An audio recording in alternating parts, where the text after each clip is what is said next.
Nobody tells you about the smell when you sign up for frontier work. The brochures show gleaming metal corridors, state-of-the-art equipment, maybe a few attractive aliens sharing a laugh over drinks in the commissary. Before we begin, YouTube shows me that 93% of you haven't subscribed yet. Subscribing is free, it really supports our community, and I'd love for you to be part of it. Also, drop a comment and let me know where you're watching from. What they don't show you is the particular stench of recycled air mixed with hydraulic fluid, burnt wiring, and whatever the hell the Vogath species considers food. Smells like someone set a tire fire inside a fish market, if you're wondering. Donovan had stopped wondering about much of anything anymore. He lay on his back beneath a cargo loader that had decided, for the third time this month, that gravity was optional. The anti-grav stabilizers were shot, the hydraulic lines were leaking, and the diagnostic panel had given him an error code that translated roughly to, "Good luck, idiot." Nothing new, nothing different. Just another day on Jala 3, the mining colony that made the word backwater sound generous. The hangar bay stretched out around him like a metal cathedral, all shadows and echoes. Most of the crew was either sleeping off the night shift or pretending to work in the climate-controlled sections. Donovan preferred it out here. Quiet. Nobody asking stupid questions. Just him, his tools, and machines that at least had the decency to break in predictable ways. He'd almost gotten the third stabilizer reattached when something wet and cold pressed against his boot. Donovan ignored it. Probably condensation dripping from the overhead pipes. This whole station was held together with spit and prayers. The cold thing pressed again. Harder this time. Then it tugged. Oh, for the love of... Donovan slid out from under the loader, wrench in hand, ready to tell whatever maintenance bot had wandered in here to go malfunction somewhere else. It wasn't a bot. The creature staring at him stood maybe waist-high, built long and sleek like someone had taken a panther, added 2 extra legs, and decided it wasn't threatening enough without crystalline spikes running down its spine. Its fur was midnight blue, almost black, and its eyes, all 4 of them, glowed with that particular amber color that nature reserves for things that eat other things. A Nalkin cub. Well, Donovan said slowly, that's new. The cub tilted its head, ears swiveling forward. Then it lunged at his boot again, teeth clicking against the reinforced toe. Not a real attack, more like a puppy testing boundaries, if puppies had fangs designed to punch through armor plating. Donovan had been on Jala 3 long enough to know what Nalkin were. Everyone knew. They were one of the apex predator species in this sector, the kind of aliens who made other aliens cross the street. Their homeworld had 3 moons and nothing that could be called prey. Just other predators fighting for dominance. The Nalkin had won that fight, then looked up at the stars and decided to keep winning.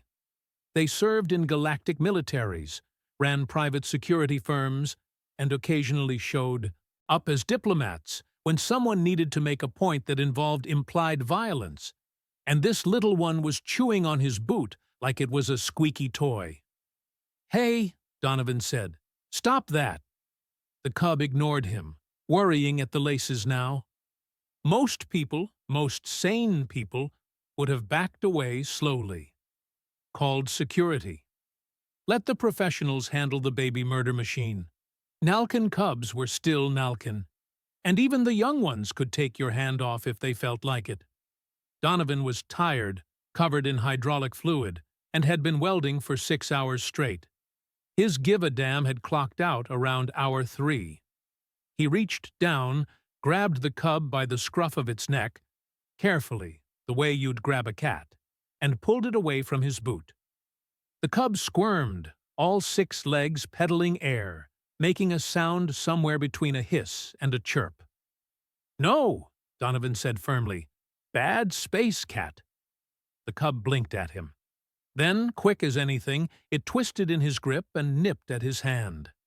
Not hard enough to break skin, but definitely hard enough to make a point. Donovan looked at the cub. The cub looked back, clearly pleased with itself. And Donovan. Because he was tired, because he was annoyed, because some part of his brain that handled self-preservation had apparently taken a vacation, leaned forward and bit the cub's ear. Not hard, just a little nip. The kind of thing you'd do to mess with a friend's dog when it was getting too rowdy. Hey, knock it off, in the universal language of teeth. The cub went completely still. Like someone had hit a pause button on the universe, the little predator froze mid-wriggle. Its 4 eyes went wide, its ears pinned back flat against its skull. For a long moment, neither of them moved. Then the cub made a sound. Low, rumbling, coming from somewhere deep in its chest. Not a growl. Something else. Something Donovan didn't have a reference for. Yeah, that's what I thought, Donovan muttered, setting the cub down. Now, go find your mom or handler or whatever, because I've got work to do. He slid back under the cargo loader, reaching for his wrench. The cub sat down exactly where it had been placed, watching him, not moving, just watching. Donovan worked for another 20 minutes, finishing the stabilizer repair and running a diagnostic check. The whole time, he could feel those 4 amber eyes tracking his every movement. When he finally rolled out and stood up, brushing metal shavings off his coveralls, the cub stood too. "You're still here," the cub chirped, definitely pleased with itself. "Look, I don't know what you want, but I'm not running a daycare." Donovan picked up his toolkit and headed for the exit. Behind him, he heard the distinct click, click, click of claws on metal decking. He stopped, turned around. The cub was following him, tail held high, looking like it had just won some kind of contest Donovan hadn't known he was entered in. No, absolutely not. Click, click, click. "I'm serious. Go home." The cub sat down, head tilted in what could only be described as innocent curiosity, if innocent curiosity came with retractable claws and a bite force that could crack bone. Donovan pinched the bridge of his nose. This was going to be a problem. He could feel it in his bones, that particular sensation that comes right before your life gets complicated in ways you can't predict or control. But he had 2 more repairs scheduled before shift end, and standing here arguing with a baby alien wasn't going to get them done. "Fine," he said, "but you're not my responsibility when security finds you." He walked away. The cub followed. And if Donovan slowed his pace just slightly so the little thing could keep up with its shorter legs, well, that was nobody's business but his own. By the time he reached the environmental control room, the cub had developed a new game, trying to steal every tool Donovan set down. Wrench? Gone, dragged 3 feet away. Plasma cutter? Batted under a console? Diagnostic scanner? The cub was currently using it as a chew toy. "You're a menace," Donovan said, wrestling the scanner away. The cub chirped happily and immediately went for his bootlaces again. "And I'm calling you Wrench, because apparently that's your favorite thing to steal." Wrench the Nalkin cub purred. Actually purred, like this was the greatest moment of its young life. Donovan got back to work, trying very hard not to think about what the fine was for accidentally kidnapping a diplomat's kid. Because if there was one thing he'd learned in his time on the frontier, it was this: nothing ever stayed simple for long. And right now, with a predator cub treating him like pack, Simple had already packed its bags and caught the next transport out. The universe, in Donovan's experience, had a terrible sense of humor, and the punchline was always on him. Word got around fast on a station like Jala 3. Had to, when your entire population could fit in a decent-sized stadium. Gossip moved at the speed of boredom. By the time Donovan clocked out and headed for the human quarters, he'd already gotten 6 concerned messages, 3 confused ones, and one that just said, "What did you do?" in all caps from Geneva, the station administrator, and the closest thing Jala 3 had to someone in charge. Wrench trotted along beside him, occasionally veering off to investigate interesting smells or batting at passing maintenance bots. Every person they passed gave them a wide berth. A Hagor freight handler actually climbed halfway up a support beam to get out of the way, his 4 arms gripping the metal like his life depended on it. Which, to be fair, it probably did if Wrench decided to take offense. "You're making me very popular," Donovan told the cub. Wrench chirped and tried to eat his bootlace again. In the worst possible way. His quarters were small, a bed, a desk, a small food prep area that optimistically called itself a kitchen, and a shower stall that only worked on the alternate days. Frontier living at its finest. He'd barely gotten the door closed before his comm unit started buzzing. Geneva's face appeared on the small screen, and she looked like someone had just told her the station's life support was running on hopes and dreams. Which, to be fair, it probably was.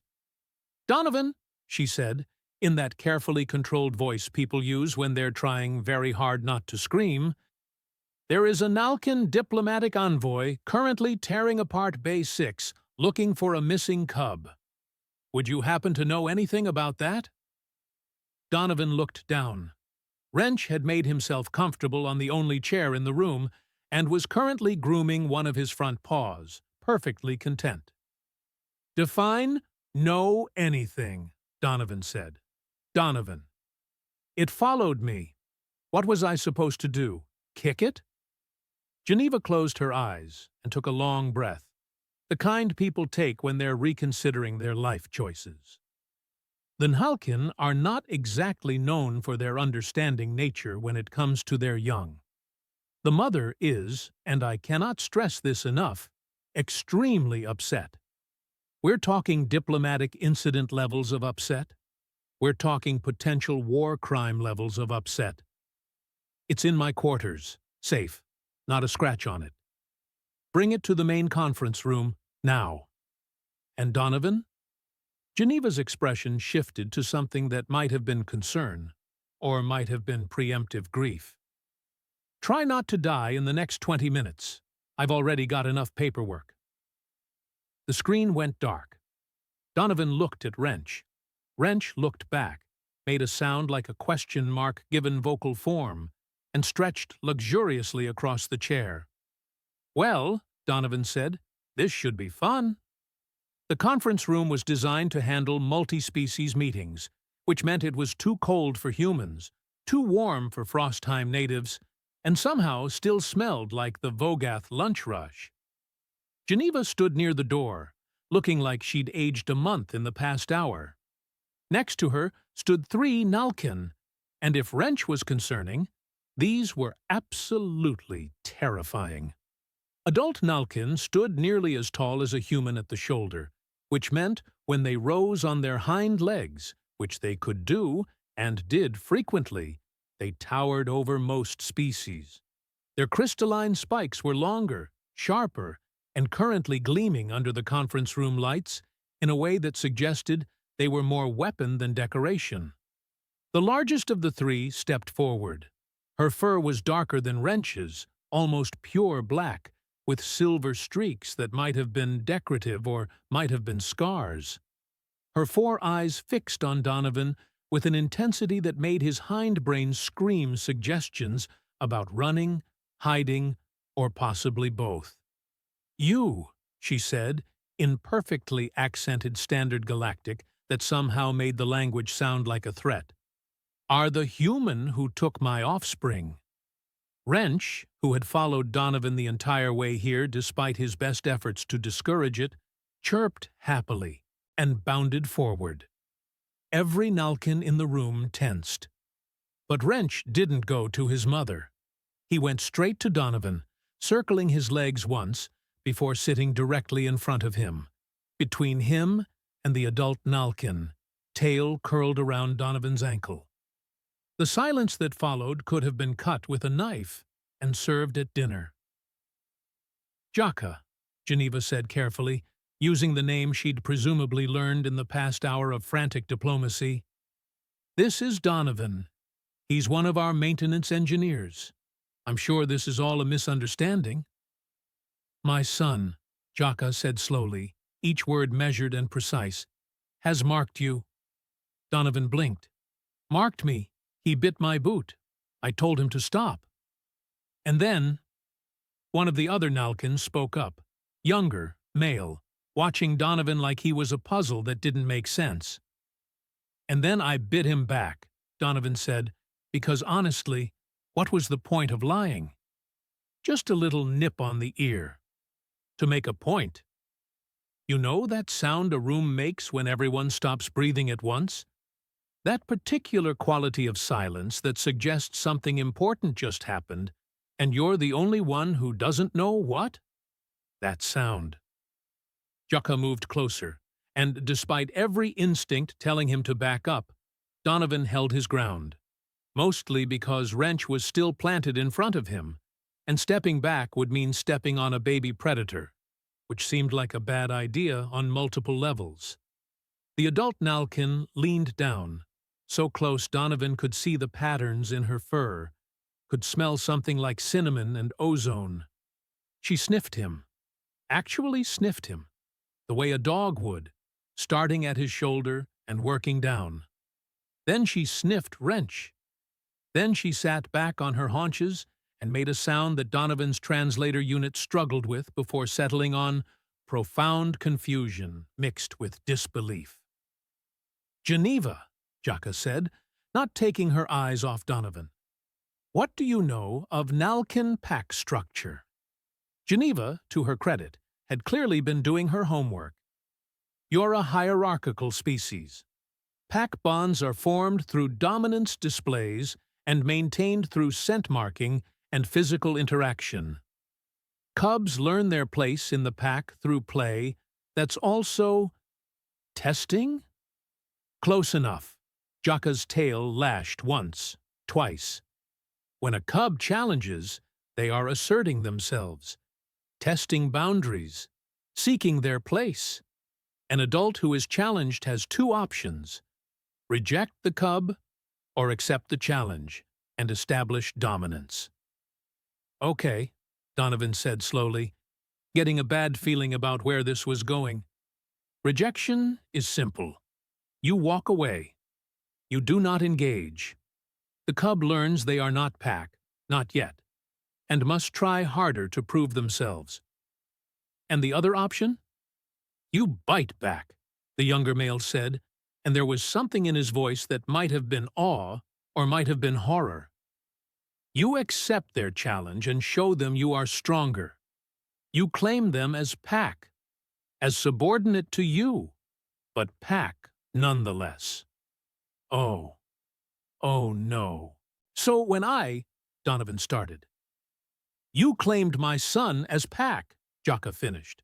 "You asserted dominance over a Nalkin cub, and he accepted." Wrench chose that moment to rub against Donovan's leg, purring loud enough to be heard across the room. "Can we?" Donovan said carefully. "Unclaim? Is there an unclaiming process? Some paperwork, maybe?" "Pack bonds," Jaka said, "are absolute. They are formed in instinct and blood. They do not break. They do not fade." She paused, and when she spoke again, there was something new in her voice. Not quite respect, not quite confusion. Something in between. "No outsider has ever been accepted into Nalkin pack structure. Not in 1,000 generations. Our bonds are our own." "Until now," the younger male added. "Until now," Jaka agreed. Geneva made a sound like someone had just told her the diplomatic incident had been upgraded to a Category 5 disaster. "So what does this mean? Legally? Culturally? Jaka considered this, her tail moving in slow, thoughtful patterns. It means this human has claimed Nhalkin as his own. It means my son has accepted him as pack leader. It means, and here she looked directly at Donovan with those 4 amber eyes, that by our law and custom, Donovan of the humans is now recognized as having pack status. Pack status, Donovan repeated. You are not Nhalkin, the younger male said quickly, like he needed to make this very clear. But you have been accepted by one of us. That makes you adjacent, pack touched. I just wanted to fix a cargo loader, Donovan said to nobody in particular. Wrench chirped happily, completely oblivious to the existential crisis happening around him. The question, Jaka said, standing to her full height, is what happens now. You cannot keep my son. He needs proper training, proper socialization with his own kind. But the bond will not break simply because it is inconvenient. So he'll visit, Geneva said, jumping on the diplomatic solution like a lifeline. Supervised visits. Donovan continues his work. The cub gets time with both his family and his, she hesitated over the word, pack leader. Everyone's happy. No, Jaka said flatly. Geneva's expression suggested she was reconsidering her career choices again. The bond must be tested, Jaka continued. Properly. If this human truly has dominance over my son, over a Nhalkin, then it must be proven. Not through accident or jest, but through challenge. The other 2 Nhalkin made sounds of agreement that Donovan's translator struggled with. Challenge, Donovan said flatly. You want me to fight your kid? No, Jaka said, and something that might have been amusement flickered across her alien features. I want you to fight someone your own size. She looked at the younger male, who straightened up with an expression that suggested he'd been waiting for this. June, Jaka said, has recently completed his warrior trials. He is young, but skilled. He is also, and here her tone turned sharp, deeply offended that a human has achieved what should be impossible. June stepped forward, all 6 legs moving in perfect coordination, crystalline spikes catching the light.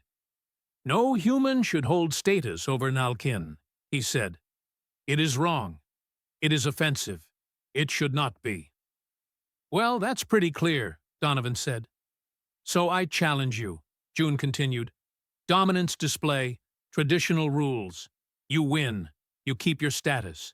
You lose. He bared teeth that could punch through metal. You admit this was accident, not achievement, and the natural order is maintained.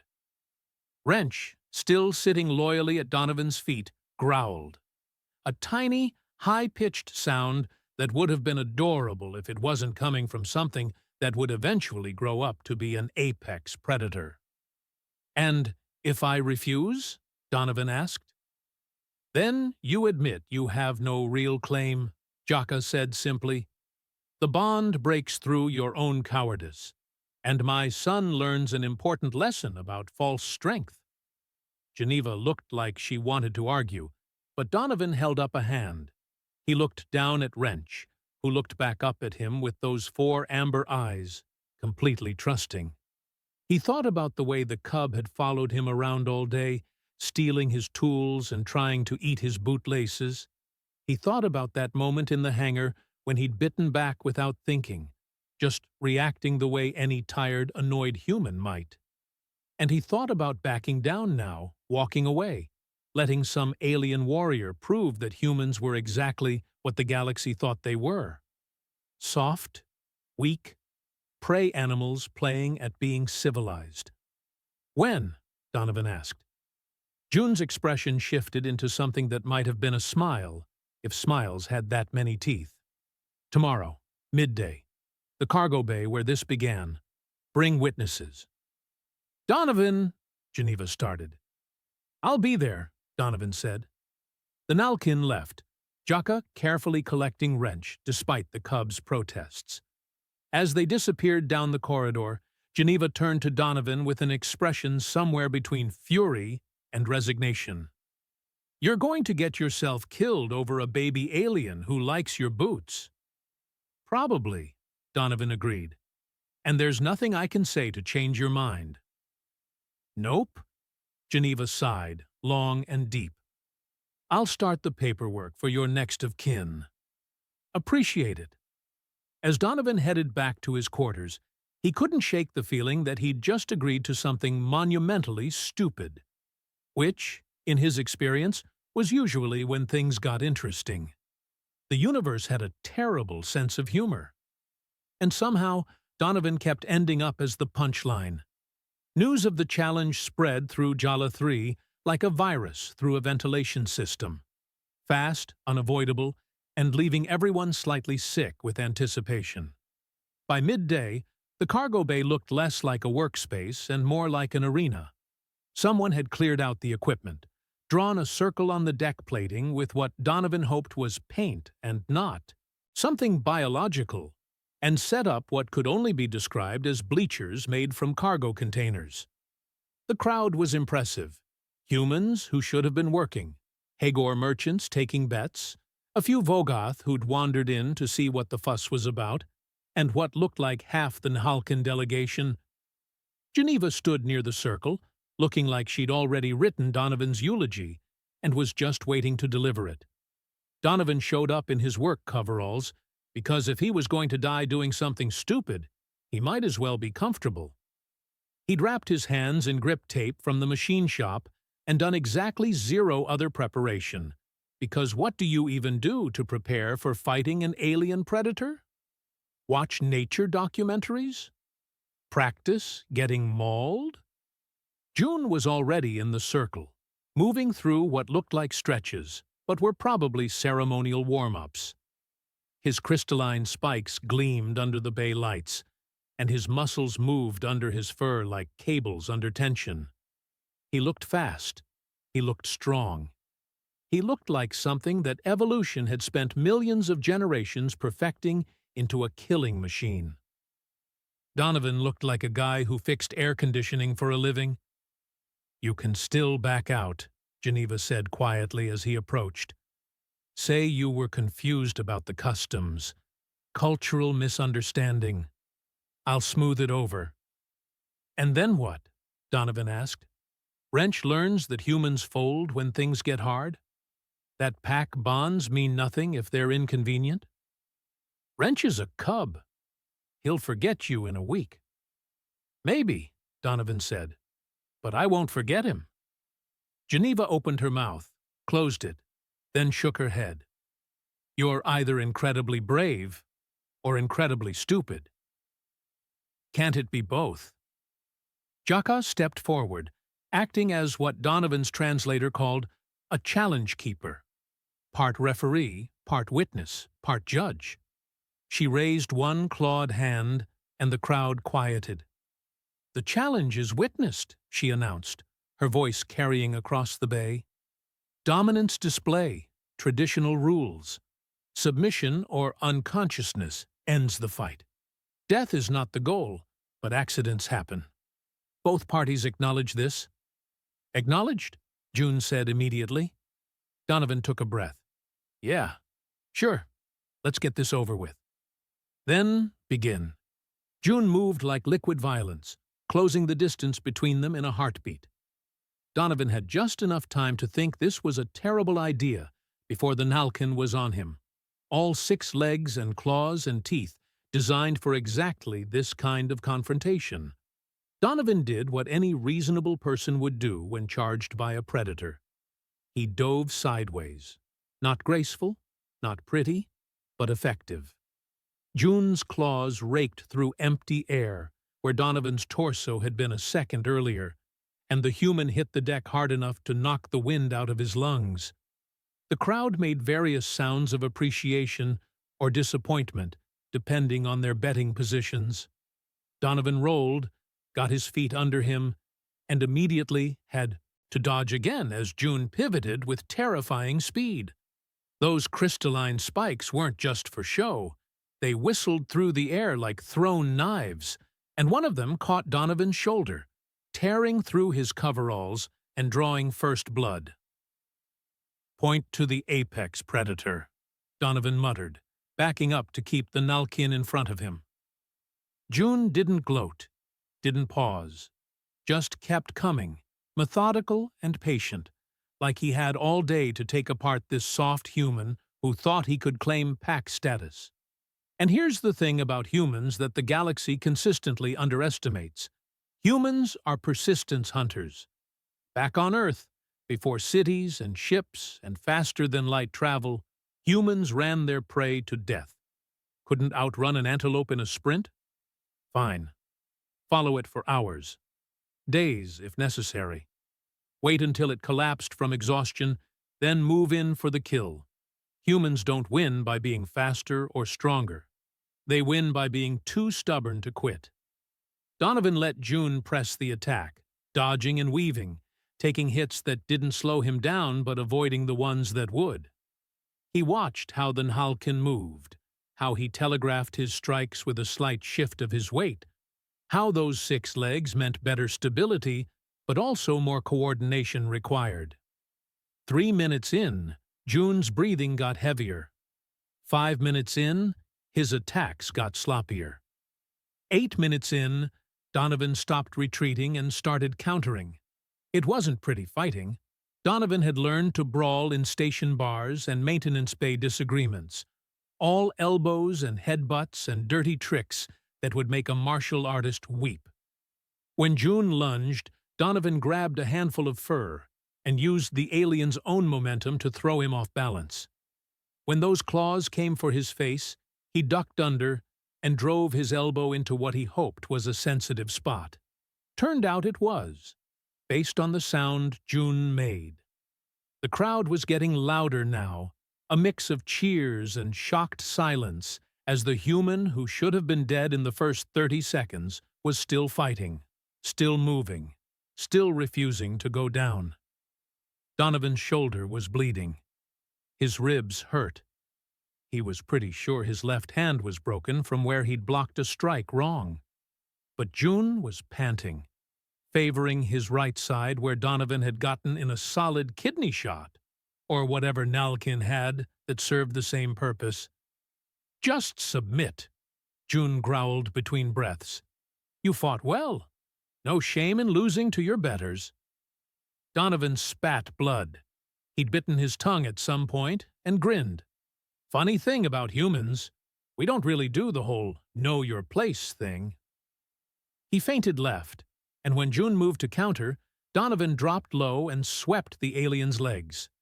Not all 6, that would be impossible, but enough to break his stance. June went down hard, and Donovan was on him before he could recover, getting an arm around the Nalkin's throat. Not a killing hold, just pressure, just control. June thrashed, stronger than Donovan, faster than Donovan, built for exactly this kind of close-quarters grappling. But Donovan held on with the desperate grip of someone who'd spent his entire life holding on to things that didn't want to be held. And he did something that sealed the whole absurd situation. He bit down on June's shoulder. Not hard enough to seriously injure, just hard enough to make a point. The same kind of point he'd made with Wrench. The same instinctive challenge and claim that had started this whole mess. June went still. For a moment, the entire bay held its breath. Then, slowly, deliberately, June tapped the deck with his free forepaw. Once, twice, 3 times. Submission. Donovan let go and rolled away, gasping for air, everything hurting in that special way that meant he'd be feeling this for weeks. June lay there for a moment, breathing hard, then rose to his feet with as much dignity as someone who'd just lost a dominance display could muster. Jaka stepped into the circle, looking between them with an expression that Donovan's translator couldn't parse. "The challenge is concluded," she announced. "Dominance is established. June has submitted. The human's claim stands." The crowd erupted, some cheering, some arguing, money changing hands as bets were settled. The humans were going absolutely wild, chanting Donovan's name like he'd just won the Galactic Championship instead of barely surviving a fight with a space cat. June approached slowly, and Donovan tensed, ready for round two. But the Nhalkin simply dipped his head in a gesture that transcended translation. "You fight with no honor," he said. "No technique, no grace. Thanks, I think. But you fight with something else," June continued, and there was grudging respect in his voice now. "You fight with the refusal to accept defeat. That is worth more than technique." He paused. "You are pack-touched, human. Truly. I will not challenge this again." As June walked away, Jaka approached with Wrench bouncing along beside her. The cub broke free and charged at Donovan, nearly bowling him over in enthusiastic greeting, chirping and purring and generally acting like his favorite person in the universe had just come back from the dead. Which, technically, was accurate. "You have proven yourself," Jaka said, watching her son rub against Donovan's legs. "By our laws, by our customs, you are honorary pack. This title has not been given to an outsider in 1,000 generations." Donovan, sitting on the deck because standing seemed like too much effort right now, just nodded. "Great. Does it come with benefits? Dental?" Jaka's expression might have been amusement. Hard to tell with the whole apex predator face situation. "It comes with respect. Among my people. That is worth more than any currency." As the crowd dispersed, and Geneva came over to check if he needed medical attention, he did, Donovan scratched behind Wrench's ears and wondered how his life had gotten to this point. A week ago, his biggest problem was a faulty cargo loader. Now he was honorary pack to an entire species of predators. The universe really did have a terrible sense of humor. 3 weeks after the fight, that nobody on Jala 3 would shut up about, Donovan was back under a cargo loader, wrench in hand, pretending his life had returned to normal. It hadn't. For starters, people kept staring at him. Not the usual, "there's the weird human" stares he was used to. These were different, cautious, respectful, sometimes outright nervous. The Hogor who'd climbed a support beam to avoid Wrench now nodded when they passed in the corridors. The Vogath merchants, who usually ignored humans entirely, made space for him in the commissary. And the Nhalkin, the handful of them stationed on Jala 3 or passing through, acknowledged him with those little head dips that June had given him after the fight. Recognition. Respect. It was deeply weird. "Stop brooding and hand me the plasma cutter," came a voice from above the loader. Donovan looked up to find Geneva perched on top of the machinery, datapad in hand, looking like she'd finally accepted that her nice, quiet administrative position had become permanently complicated. "I'm not brooding. I'm working." "You're doing both. Multitasking." She hopped down, landing with the kind of grace that came from growing up in lower gravity. "Also, you've been working on that same stabilizer for 40 minutes. It's a 15-minute job. Maybe I'm being thorough. Maybe you're avoiding the ceremony." Donovan grimaced. There it was. The ceremony. Because apparently becoming honorary pack wasn't just a title. It came with a whole formal recognition process that Jaka had insisted on scheduling. Something about properly introducing him to the wider Nhalkin community, making the status official beyond just the witnesses to the fight. "I fix machines," Donovan said. "I don't do ceremonies." "You also claimed an apex predator as pack, and defeated a Nhalkin warrior in single combat. Your comfort zone left the station weeks ago." Geneva crossed her arms. "Besides, Wrench keeps asking about you." That got his attention. Wrench can ask about things now? He's learning standard. Fast, apparently. Keeps chirping your name at anyone who'll listen. It's actually kind of adorable in a terrifying sort of way. Donovan set down his wrench with a sigh. The truth was, he missed the little menace. Jaka had kept to the agreement about supervised visits, but those visits had been carefully scheduled, brief, and surrounded by enough diplomatic protocol to make them feel less like hanging out with a curious cub and more like state functions. He missed the tool stealing, the boot biting, the way Wrench would curl up under whatever machine Donovan was working on and purr loud enough to rattle the deck plates. "Fine," he said. "When's this ceremony?" Geneva's expression shifted into something that might have been sympathy. "In about 2 hours. I was supposed to give you more warning, but you've been avoiding your comm unit." "I hate you."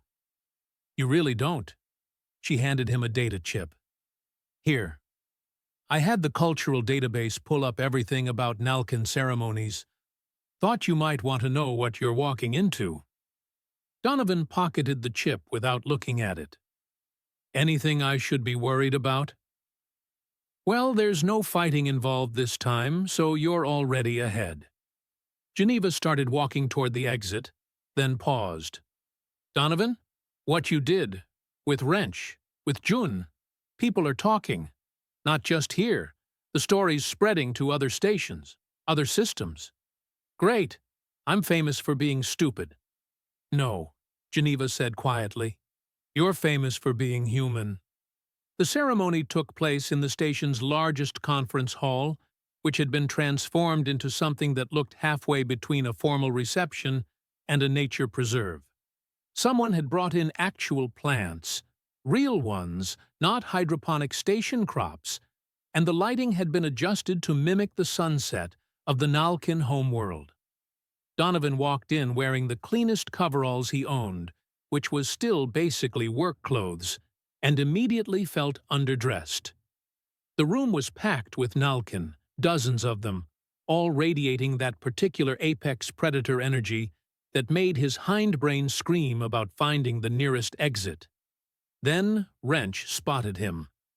The cub, significantly bigger now, growing at the alarming rate that young predators do, bounded across the room with complete disregard for dignity or ceremony, nearly knocking Donovan over in his enthusiasm. "Hey, buddy," Donovan said, scratching behind those ears while Wrench vibrated with happiness. "Miss me?"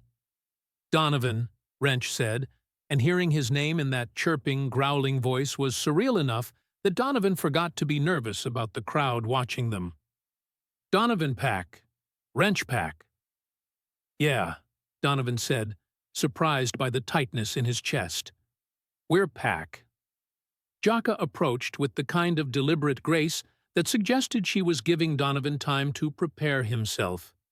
She looked different in ceremonial garb, bands of woven metal around her legs, her crystalline spikes decorated with what looked like carved bone.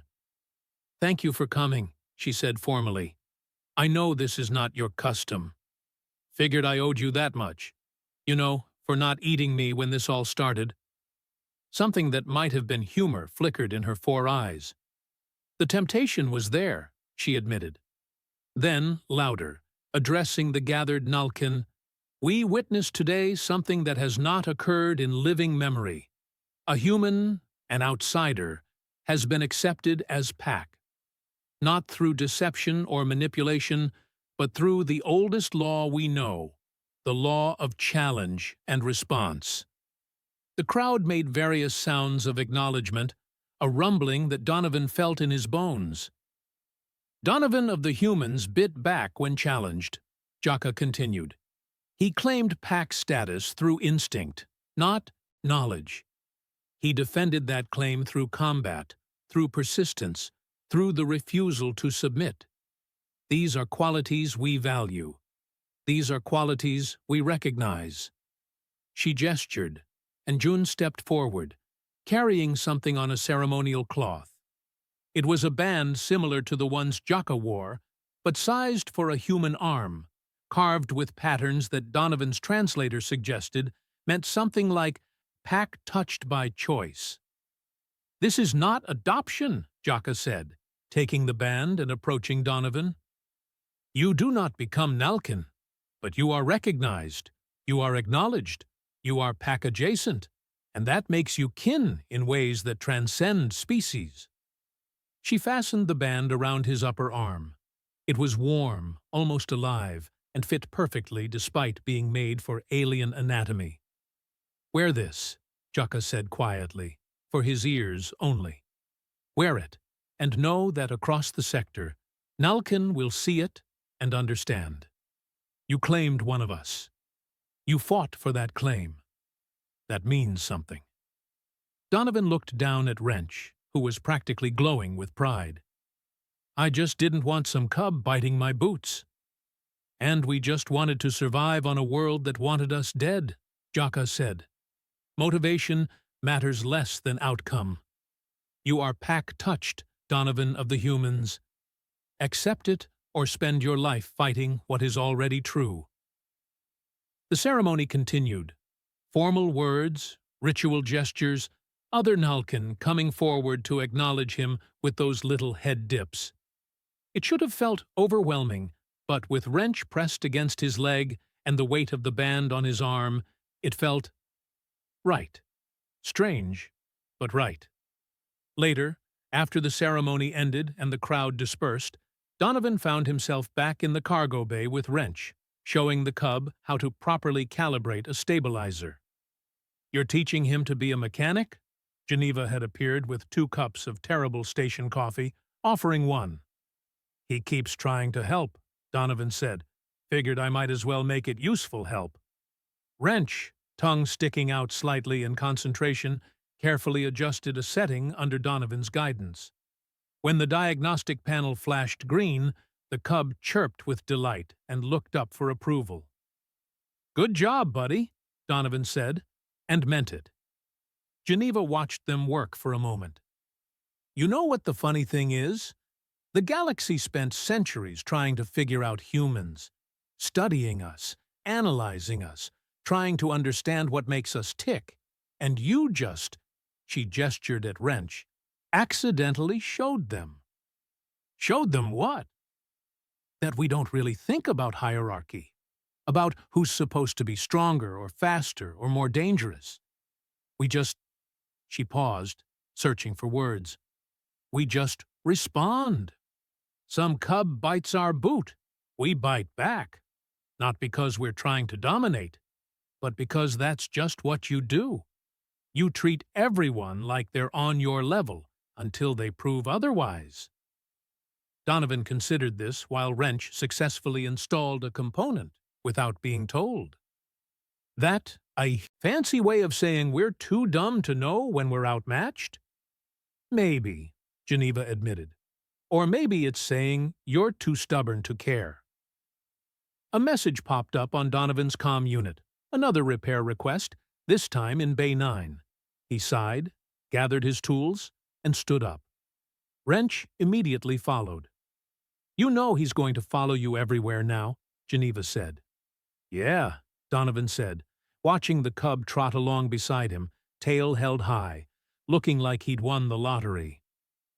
"I'm starting to be okay with that." As they walked through the station, past aliens who watched with mixtures of respect and confusion, past humans who grinned and whispered about the guy who bit back, Donovan thought about what Geneva had said. The galaxy had spent so long trying to understand humanity, trying to figure out where they fit in the grand hierarchy of species. Were they prey? Were they predators? Were they something in between? The answer, as it turned out, was simpler than anyone expected. Humans were humans. They didn't fit into neat categories because they'd never tried to. When something bit them, they bit back. Not always because it was smart, not always because it was safe, but because that's what you do when you refuse to be pushed around. They endured, they adapted, they persisted, They treated apex predators like annoying puppies and somehow made it work. And sometimes, just sometimes, that was enough to change the galaxy's mind about what was possible. Donovan reached the bay, set down his tools, and got to work. Wrench settled in beside him, occasionally handing over the wrong tool but always trying his best. And if other species wanted to make a big deal about humans claiming pack status with Nalkin, let them. Donovan had machines to fix, and a cub to train, and a universe that still thought it knew what humans were capable of, right up until they proved it wrong. Again.